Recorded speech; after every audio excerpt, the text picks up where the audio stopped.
in our minds. Yes. Yes. Now, when we talk about layers, Shrek, ogres have layers. Well, of course, Donkey didn't understand it.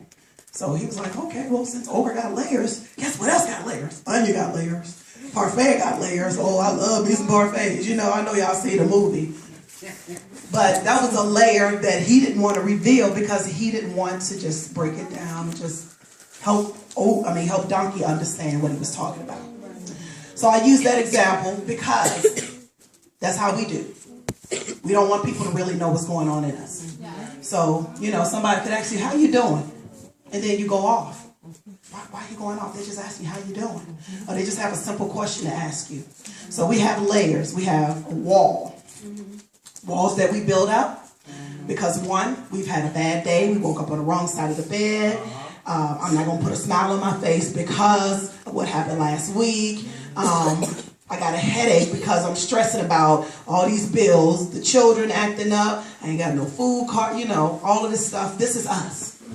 This is what carnal do, carnality. Yeah. So in all of that, God is just sitting back, he's saying, my children, I'm here.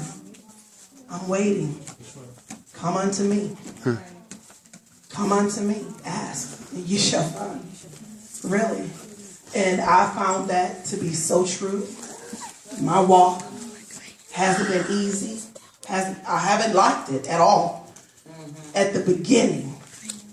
But I've gotten to the point to where I say, Lord, I just thank you for the process. Yeah. Whether it was just gutball ugly. Yeah. Or whether it was just something simple that he just had to pluck out of me. Yeah. I praise. I don't ever want to get to the point to where I'm not grateful and thankful for anything that he does. Because he does it all. Just something simple as me not being able to get on my laptop and pull up my sermon. And I knew I had it, but even before that, I thought I saved it on my flash drive. So I just had to laugh because I said, Lord, I know it's you. I know it's you. That's a layer that I wouldn't have been able to accept 6 years ago. Wow. I wouldn't be standing right here because I wouldn't have came because I was so angry because my way wasn't the way. And if I couldn't have my way, if things couldn't go down the way I wanted it to go down, it wasn't going to go down. That's Tori. Then the Tori now says, you know what? I know this. That's my life. I'm telling y'all about my life. Now, I can tell you something about my life, but I know my God knows it better than I can tell it. So guess what, Lord? What is it that you want me to share with them about my life? And I know I share my life all the time because I have nothing to hide. Amen. Layers. Layer one. Having suicidal thoughts all my life. I can remember 5. That's how the enemy has battled with me all my life in my mind to kill myself. Wow. Now, if I would do that, I wouldn't be here. If I would have done that, Chameleon Xavier wouldn't have came forth. If I would have done that, y'all wouldn't know me. Y'all wouldn't know the love. Y'all wouldn't know the heart. Y'all wouldn't know the blessing that God has made me. Amen. So, layer 2, manipulation. Now, I know at some point, the cute little girls, I'm going to use Destiny because she has those beautiful eyes, big old eyes, and she can just melt your heart, and all she got to do is look that certain way, and you're like, here, girl, go on, what, here, whatever you ask, And then we have the boys. Oh, I love you, you the only one. That's what my Xavier do to me. Sometimes he get his way, sometimes he don't. Nevertheless, that's a layer that we have to shed. Because no matter how we think we can manipulate God, we can't. Right. Okay, Lord, I know you're doing it over here, but see, I'm a secret tip over here, and I'm going to try to help you. But why is it that we can't understand that we don't need to help God? That's right. The layers that I've shed, I had no part in it, other than being torn down. And it wasn't because I wanted to be torn down, But it was because God had to take me to that process of purging my wrong thinking, of purging my selfishness. The first time I ever got called selfish, I was upset. I didn't like it. Pastor called me selfish.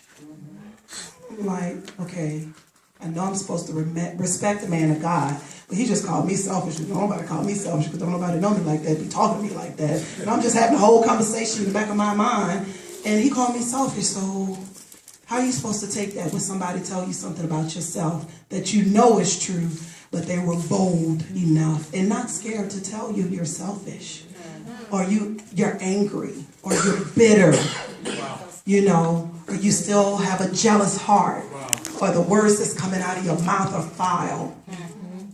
And somebody's telling you that to your face. They ain't going as whisper to sister such and such or brother such and such. No, they're telling you right to your face. So with layers, you know, when you get up in the morning, you know, you undress. You don't jump in the shower with your clothes on. You have to remove them. So are we going to allow God to remove those things that's in us that's not like him? Are we truly going to allow God to remove those things that's not like him? Amen. Because even in the kingdom, you still lie. Even in the kingdom, you still hurt one another. Even in the kingdom, you still hide those thoughts. You still backstab. Amen. You smile in somebody's face and next minute, you know. And I never really knew or understood about church hurt. But it wasn't church hurt that the church hurt me. I was hurting myself because I wouldn't allow the church to love me.